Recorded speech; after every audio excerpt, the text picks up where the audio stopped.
Welcome guys, I'll be showing you how to make a simple filler cap, and for safety purposes I'll be cutting out the interface to be exactly the measurement of the head. That's the head size, which is 22 3/4 inches. So I'm making a straight line on the down line like that, and I'll be marking the height of the interface. Your height should be 2.5 3 inches, but not more than 3 inches. 2.5 3 inches, even if it will be bigger than 3 inches, just make sure it is 3 1/4 inches. And I'll be marking my head size from that line like that, and I'll be going up by 3 inches.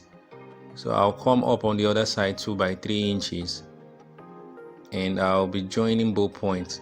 So I'll check my head size on the upper measurement again and mark, after which I'll be using my ruler to join all points.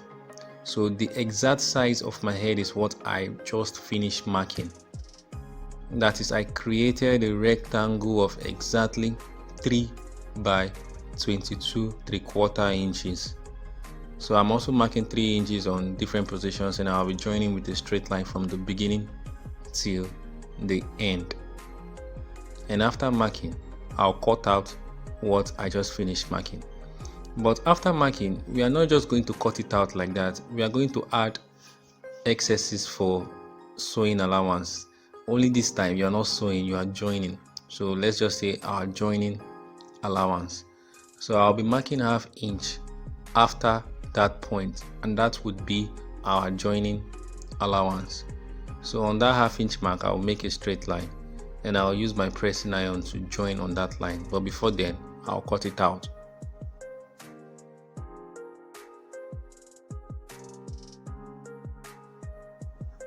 After cutting, I'll join on the 22 3/4 inches mark with my pressing iron. And this joining is just to make sure the cap material I'm joining would be exactly the same size with this. The interface I used is not the soft one, it is the hard interface. And this interface will just make sure when I am actually making the cap itself, I don't deviate from the right measurement. So this is like a reminder while I'm working, because when I'm working, I'll actually join this interface to the cap material, and if both are not exactly of the same size, they will be lagging. So I'll join with my pressing iron and I will start working. After joining the interface together, we are done with the business of the interface. So before using the interface, we have to work on the cap material itself. The cap material is an Asher woofing material, and they are mostly 45 inches long. Sometimes you get them longer than that. And when it is longer than that, which is this occurrence, it is always a blessing because you get to make your height as high as you want. First, I'll mark 6 inches, then make a slant line to the edge like that, and we'll start marking the height of what we want. So I'll mark 13 inches like that, and I would also mark 13 inches on the right side. I'll join both points with a straight line, then I'll be making successive 13 inches mark on the left and the right side, and I'll be joining as well. In total, I should be able to make 3 of the duplicates of those shapes like that, and I would be cutting off from the top. Now for your top part, what you'll be cutting off is very important, because that is what you would actually use for the top of the cap. So what I'm cutting off on the top would also fit perfectly with what would be cut off on the down part. So I'll be cutting off the slants like that, and after cutting the third slant, what I'll be getting on this down line would fit perfectly to that of the upper part. So after joining both together and what is left of the joining of the 3 parts, I'll get what would be enough to fit my top. I'll join the 3 shapes together on the side. After joining the side of the shapes and the top, I'll be showing you the result. So this is what we got. So for the top, that is that, and for the shapes, that is also that. So for the shape of the top, it is not actually complete. You can see where we join it. Even the lines of the design on the cap are still aligned. So that's that. Now for the shape itself, I will be marking out the head size. You can see after we've joined it, that's what we got. And the top is not totally prepared. For the top, whatever is left of the joining of these shapes would also be added to the top, because you don't want the shape of the top to be long, you want it to be round. So I'll take the head measurement on the down line like that, and I will mark 22 3/4 inches. I will do that on this down part, and I would also do that on the upper part. But if you are conversant with how this works, you will know that the slant design lines on the cap will perfectly align with the same measurement on the top. So when you take your measurement, you realize that the same line the 22 3/4 inches is on the down line is the same line it is on the upper part. So it is just only fair I make a visible line for you to see.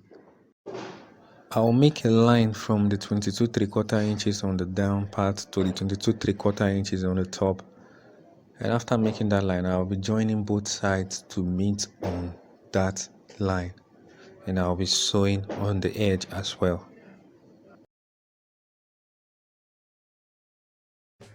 After joining on the side, I will turn it to the wrong face to cut off the excesses, because whatever excesses is left would also be used as addition to the top of the cap. So I'll be cutting off the excesses like that, and I'll be adding it to the side of the cap, just so the shape of the cap would be round and not just long. So I'll cut off that, and I'll add it to the side of the part I'm supposed to use for the top of the cap, and I'll sew on the edge.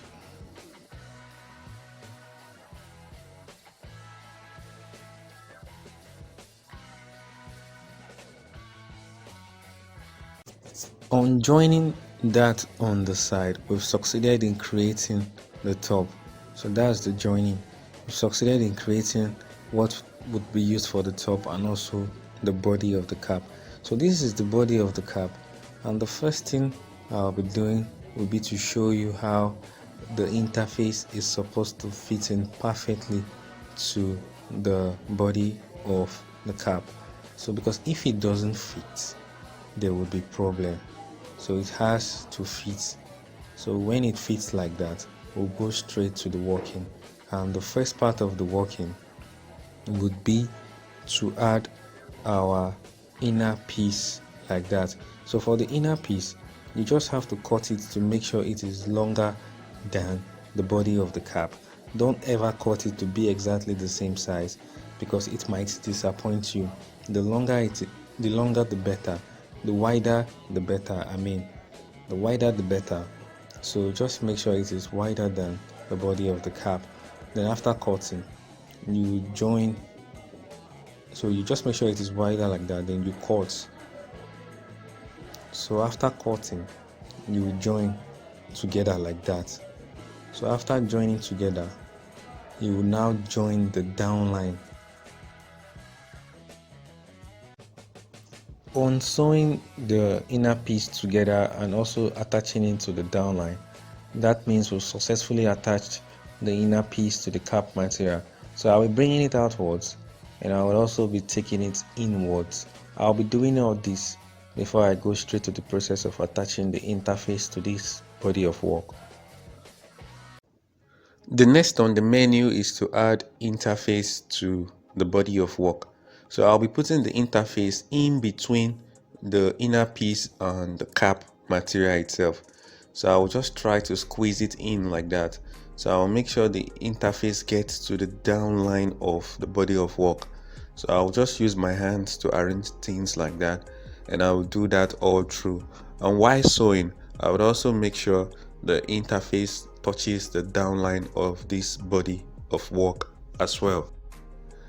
Now, before I start sewing on the downline, first I have to make sure the interface gets to the down part. Then I will also adjust the cap. So you can see there is a 1/4 inch of cap material showing on the downline before the inner piece. So the inner piece must not get to the end of the downline. Then I'll make my half-inch stitch all through.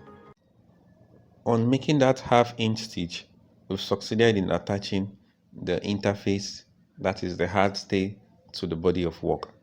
There are many designs you can make on your cap. So you can fold the pieces inwards like that and make a half-inch stitch on the edge all through. But I'll just be showing you, but we will not be doing it. This is just a simple straight up cap we are making, and I'll just show you what to do. So you just fold it inwards like that and make your half-inch stitch if you want yours to have that half-inch stitch, but we will not be doing all that. After using my pressing iron to straighten out things and also finish working on the downline, so you can see the cap material is what is showing half-inch to the edge of the downline. I'll be going straight to the working on the top of the cap, but before that I'll fold the cap into two like that. Then I'll trim the cap to the shorter height of the cap just to make sure both are of the same height. So I'll be trimming both to the shorter height, and after doing that I'll join the inner piece of the cap to the fabric of the cap itself before I even start working on the top of the cap. So I'll open it up like that, use my sewing machine to stitch both together, after which I'll go straight to the working on the top. But before I join the top, I have to prepare the top, and that means cutting it to a round figure and also attaching it to the inner piece of the top. So the top has inner piece just like the body does.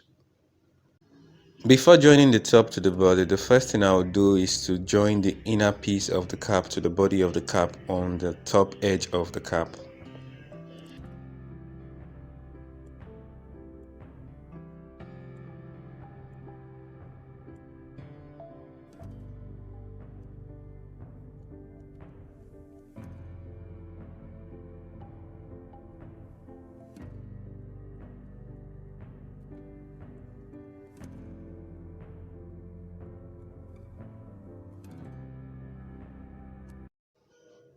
For the top of the cap, I'll cut an oval round shape on one side. So you can see I've already cut an oval round shape on one side, and I'll be attaching that part to the inner piece of the cap.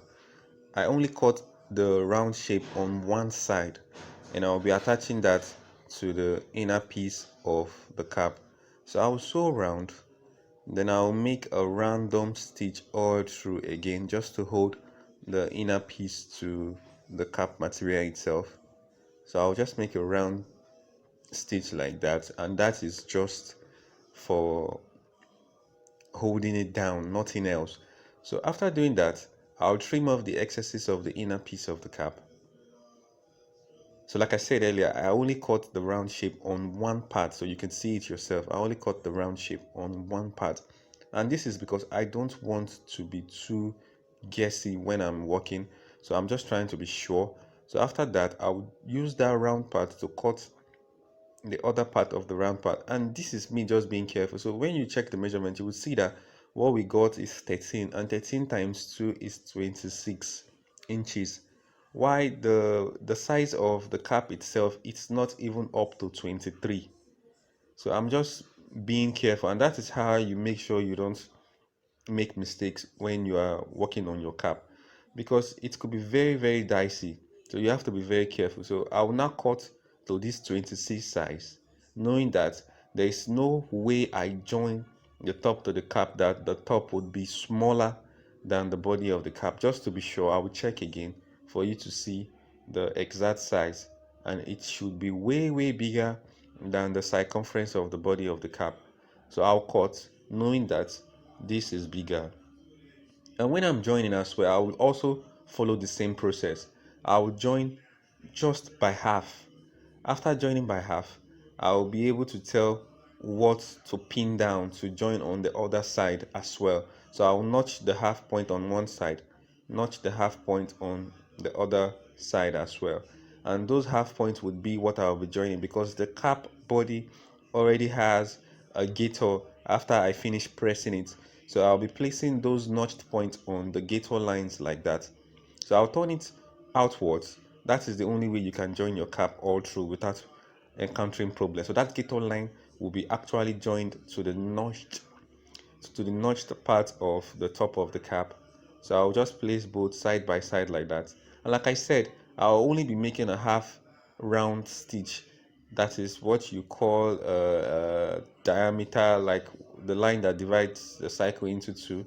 So I'll just make a stitch from that notched part to the other notched part, and after doing that, trust me, I'll be able to tell what is left for me to pin down to join. And whatever I'm pinning down, I would also make sure I'm still following the shape.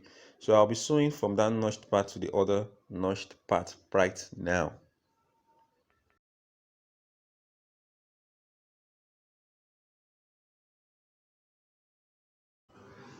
On sewing half the part of the top to the body of the cap, you could see the excesses left. So half part has been joined, and that is the curved half part. So for the other curved half part, you have to use the body of the cap to figure it out. So I just place it like that, use my pin to hold it down, since I want the round shape to be intact. So after pinning it down, I'll just follow the round shape and stitch all through like that. So I'll put it under my needle and match. So I'll stitch following the round shape, and after that I'll be cutting off the excesses left.